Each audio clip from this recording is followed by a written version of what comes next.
தொகுதி பங்கீடு தமிழக பாஜக தலைவர்களை அவசரமாக டெல்லிக்கு அழைத்த அமித்ஷா. பரபரக்கும் கமலாலயம். வணக்கம் செய்திப்புணல் நேயர்களே. பாஜக மேலிடம் அழைப்பின் பேரில் தமிழக பாஜக தலைவர்கள் அவசரமாக டெல்லிக்கு பயணம் மேற்கொள்ள உள்ளனர்.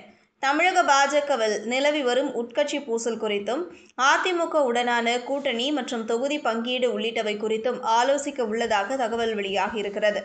நாளை பாஜகவின் உயர்மட்ட குழு கூட்டம் நடக்க உள்ள நிலையில் இன்று தமிழக பாஜக தலைவர்களுக்கு அவசர அழைப்பு விடுத்திருப்பது பலரின் கவனத்தை திருப்பி இருக்கிறது.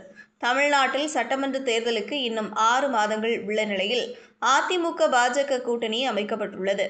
ஏப்ரல் மாதம் கூட்டணி அறிவிக்கப்பட்ட நாளில் இருந்தே இரு கட்சிகளின் நிர்வாகிகள் மற்றும் தொண்டர்கள் மத்தியில் பெரிய அளவில் இணக்கம் ஏற்படவில்லை. தற்போது எடப்பாடி பழனிசாமியின் சுற்றுப்பயணத்தால் ஓரளவிற்கு பாஜகவினர் இணக்கம் காட்டி வருகின்றனர். அண்மையில் எடப்பாடி பழனிசாமி அண்ணாமலை இடையிலான மோதலும் முடிவுக்கு வந்தது. இருவரும் ஒரே மேடையில் அருகருகே அமர்ந்திருந்தனர். மத்திய அமைச்சர் நிர்மலா சீதாராமனின் வருகை காரணமாக இந்த இணக்கம் ஏற்பட்டது. இருந்தாலும் தமிழக பாஜகவில் உட்கட்சி பூசல் உச்சத்தில் இருந்து வருகிறது. படிப்படியாக அண்ணாமலை ஆதரவாளர்கள் வெளியேற்றப்பட்டு வருகின்றனர். இந்த நிலையில் டெல்லியில் பாஜகவின் உயர்மட்ட நிர்வாகிகளின் கூட்டம் நாளை நடக்க உள்ளது. இதற்கிடையே தமிழக பாஜக தலைவர்களை டெல்லி மேலிடம் அவசரமாக அழைத்துள்ளது.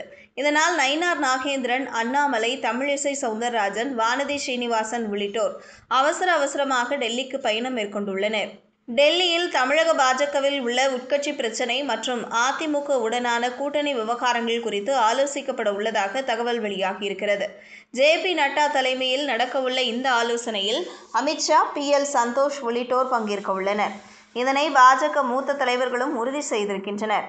தேர்தல் நெருங்கிவிட்ட நிலையில் பாஜகவில் நிலவி வரும் உட்கட்சி பூசல் குறித்து டெல்லி மேலிடத்திற்கு புகார் சென்றிருக்கிறது. இதனை களைவதற்கும் தமிழ்நாட்டின் 234 தொகுதிகளுக்கும் தேர்தல் பொறுப்பாளர்களை நியமனம் செய்வதற்கும் இந்த ஆலோசனை கூட்டம் நடப்பதாக கூறப்படுகிறது. அது மட்டுமல்லாமல் உயர்மட்ட குழு கூட்டத்தில் பல்வேறு முக்கிய முடிவுகள் எடுக்கப்பட உள்ளதாக கூறப்படுகிறது. தேர்தலுக்கு 6 மாதமே இருப்பதால் தொகுதி பங்கீடு குறித்த பேச்சுவார்த்தைகள் விரைவில் தொடங்கப்படலாம் என்று எதிர்பார்க்கப்படுகிறது. அதற்கு முன்பாக எத்தனை தொகுதிகளில் பாஜக வலுவாக இருக்கிறது என்பதை அறியவும் அடுத்தடுத்து செய்ய வேண்டிய பணிகள் தொடர்பாகவும் அமித்ஷா முன்னிலையில் ஆலோசிக்கப்பட வாய்ப்புள்ளதாக கூறப்படுகிறது. இதுபோன்ற செய்திகளை தெரிந்து கொள்ள செய்திப்புணலுடன் இணைந்திருங்கள்.